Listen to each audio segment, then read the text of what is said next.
din magdala. Yan ang driver na magaling. Magaling po, no? Ito na yung ano mo, clutch lining mo, sariwa pa naman eh. Balay mo ng daga eh. Parang pwede bang buuhin ah.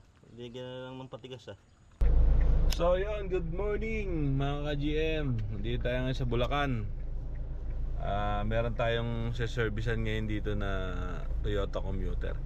Itong commuter na to, isa to sa pinakamababang odo na nasirang clutch ng Toyota Commuter is parang 1,700 kilometers pa lang ang tinatakbo. Nasira na kagad yung clutch na itong sasakyan na to. So ang kwento ng may-ari pinagamit ng anak niya sa opisina nila. So hindi siguro masyadong gamay yung clutch ng commuter. Kasi kahit naman madaling bumigay yan, hindi naman dapat bibigay ng ganong kabilis yan, di ba? So maaaring hindi siya masyadong sanay gumamit ng commuter kasi nga dual mass, medyo mataas ang bitaw ng clutch. Kaya ayun, nahihirapan siguro kontrolin. Binyaya yata ng Batangas, doon inabot. Tapos tinaw na lang para may uwi dito. So hindi tayo ngayon sa Bulacan. Hindi naman kalayuan to, buhat to sa atin. Tinawag to nung tropa ni Boss Chester. At yun na nga, dahil napapanood din nila yung mga ginagawa natin doon sa mga commuter. So pupuntahan natin ngayon. So servicean natin ngayon. Bababa namin ni Francis yung transmission. Kukunin ko lang yung flywheel kasi sabi ko sa kanya para i-convert natin yung flywheel. Although tingin ko naman good pa yung flywheel kasi bago pa nga naman yung sakyan, di pala spag. Pero mas mainam na i-convert mo kasi ganoon na naman hindi na naman tatagal yan kung sakaling hindi mo siya i-convert. Tapos papalitan na rin natin ang mga clutch kit. Okay, pupunta natin ngayon. Mamaya tignan nyo kung ano itsura nung kinalabasan nung clutch nya. Imagine mo 1,700 pa lang ang tinatakbo. Pero merong mga tumawag sa akin nakaraan lang. Parang galing lang ng kasa, inuwi lang sa kanila, hindi pa umabot O isinisisi nila sa Toyota na may problema yung clutch kaya nagkaganoon. Pero wala sa Toyota yung problema. Kasi kung ganoon kabilis masira, may problema yung gumagamit, di ba? Yun. Kung maingat ka kasi sa paggamit ng clutch na itong commuter, tumatagal naman to. Hindi naman to automatic na basta-basta na lang masisira na lang kaagad. Hello po. Kaya ayun, Yes, pag po. commuter ng sakyan nyo, lalo bago, ingatan nyo munang gamitin yung clutch nyo. Pagbitaw nyo ng clutch, lalo pag mga hanging, medyo matarik or nag-aahon ka, the best yan, huwag yung masyadong iba kasi dahil natatakot na mag-release ng cambio. Ginagawa nila, pinagko-control na lang nila yung clutch saka yung accelerator para hindi umatras yung sasakyan. Pero yun ang sumisira sa clutch mo dahil nga dual mass pa siya, tapos gano'n ang driving habit mo, hindi uubra, diba? So yun na nga, ulitin natin, yung commuter, hindi yan basta-basta masisira ang clutch mo kung maingat ka rin gumamit. Pero compare sa naka-convert, mas mahaba talaga lifespan ng clutch mo. Pero depende pa rin niya sa paggamit. Diba? So ayun, service na natin mamaya. Bibidyoan ko. Check natin yung 1,700 kilometers lang na tinakbo ng sasakyan na nasunog yung clutch. Tingnan natin kung gaano kasunog yung clutch. So inaantay ko lang si Francis. Dito ngayon hindi tayo ngayon sa Skyline yung hospital. Ayan, pababalan tayo dyan. Malapit lang dyan yung service na natin. Kasi na-check ko na yan kagabi para i-confirm kung pagagawa nila para mas schedule natin ngayong maga. Kaya ngayong maga natin binalikan. Binibili ko na si Francis ng kape doon sa may kabila. So mamaya balikan natin.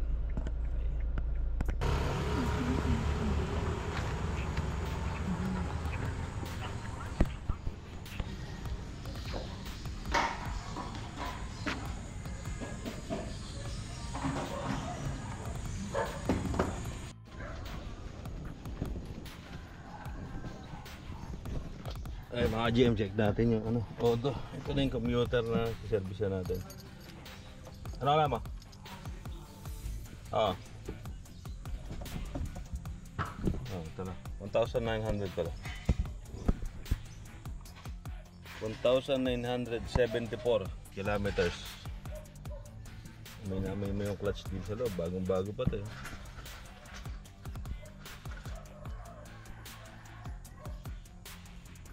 Bagong-bago pa yung van. Yung loob ng van, may bagong-bago pa talaga. Tama, may bago. Pero pag nandun ka sa labas, mangingibabaw yung amoy ng clutch. Amoy sunog na sunog. Ayan. Ginajack lang ni Francis, babaan natin yung transmission.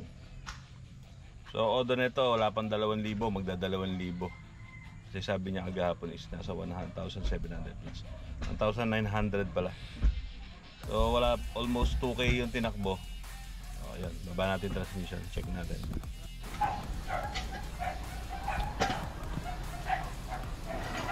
Bagong bago pa. Kulang pa.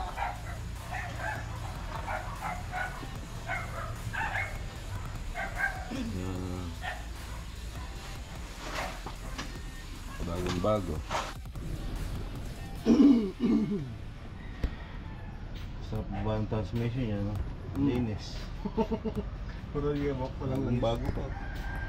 Yung ilalim mo. Ito kita. Bagong bago pa ng transmission na to. Ilalim kasa. Unang katay. Okay, bitaw, labas mo yung kamay mo. Okay. May kasamang buhat pa naman to. Ano natin dyan? Usog mo yan konti yung atas lang natin dyan. Pwede na natin blower na. Yan.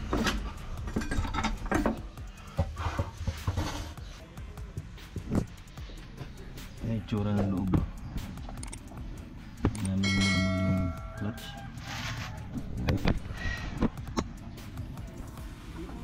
Ito ang daming carbon. Ayan nga. Tada. Pinudpud lang talaga yung lining. Kasi hindi naman siya sunog na ano eh. Yung baga na tutong na. Talaga sariwa yung carbon. Sabihin talaga na puwersa siya ng gusto. Ayan. Kaya natuluyan. Ayan, baba natin yan. Tingnan natin. Tutong din yun. Imagine mo, ano lang yun, 1,900. Almost 2,000 kilometers na tinakbo yan. Sunog na sunog yung nangitim yung ano eh, pressure plate. Okay, hindi mo.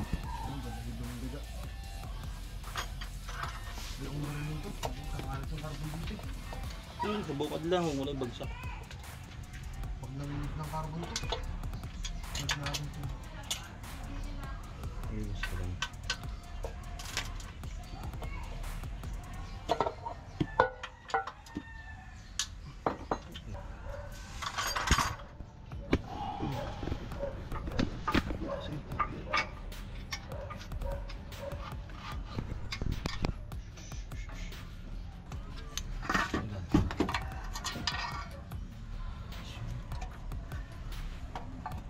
Ganda lang, kasi nasa yung Oh. Dito tiba-tiba ba no? Spot. Dito ang tiba. ito na puro 1 hindi. Ito. Pwede ka. Labas natin ba? Mas na yung ano. Dito tiba-libag. Dito. Hindi yung gumamit na ito. Tanggalin mo ito. Sige. Nagbaga ng gusto lang na.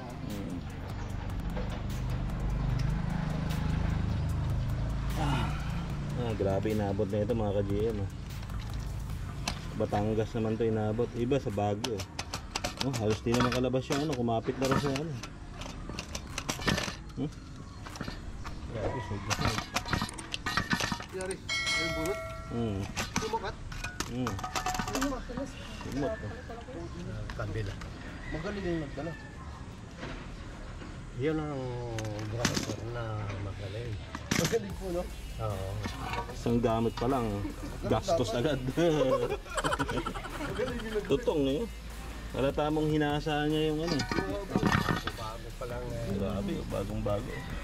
1,900 kilometers, almost 2,000 kilometers yan na inabot. Nung 1.7 nung dinala. Hindi, ano, Ah, 3 linggo pa lang siya noon ay nilabas ko. 3 linggo. Pero ang odo nito is 1,900 lang. Yung dito, gamit ko na lang dito. Kaya ako. Kaya nadagdagan yung odo. Pero matagal lang ganyan yan. Sira Hindi, nila yun. nung ginamit yan sa Batangas din yan. Ginamit. Yung carbon yan lahat. Magaling. Talagang Ito na yung ano mo, clutch lining mo, sariwa pa naman eh. No? Ano, balay mo ng daga eh. Pwede bang parang pwede bang buuhin ah. Hindi lang ng patigas ah. pinalatan niya talaga. Finish talaga. Sige. Yung mga tornillos is sa kayong gamit. Yung transmission, dyan na sa ilalim. So yun na mga ka-GM. Ito na yung mga piyesa natin. Ayan na, medyo malabo na yung camera natin. Naiwanan natin yung GoPro. So ito yung clutch disc, pressure plate. Ito na yung flywheel, converted na. Ayan na. Goods na yan. Disc bearing. Tapos coolant, pero gear oil lang naman yan. Assemble na natin. Tapos kasama ang palad eh medyo maulan. Yan. Tatlo. Malalaki na. 14, 13, malalaki talaga. Malayo-layo pa.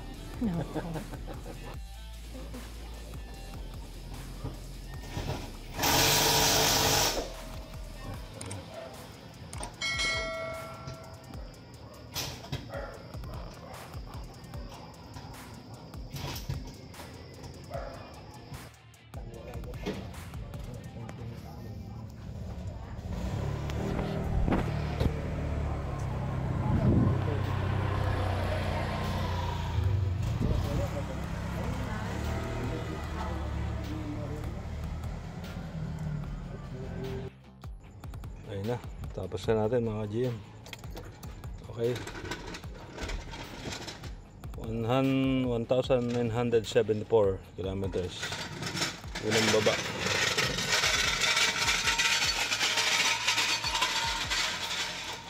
Okay, first start. Yan o. Ayos na.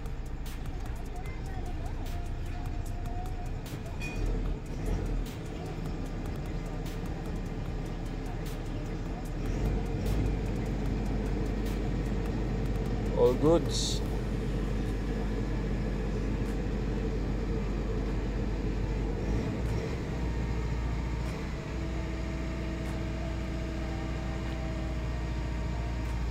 Nakuha mo na lang ay. Nakuha mo na. Alisin mo nga yung kahoy ba? Yeah. Tatry ko atras.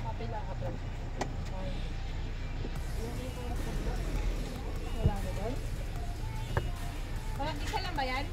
Ako nga lang, kung meron sa kabila. Ayaw ko lang. Sige na.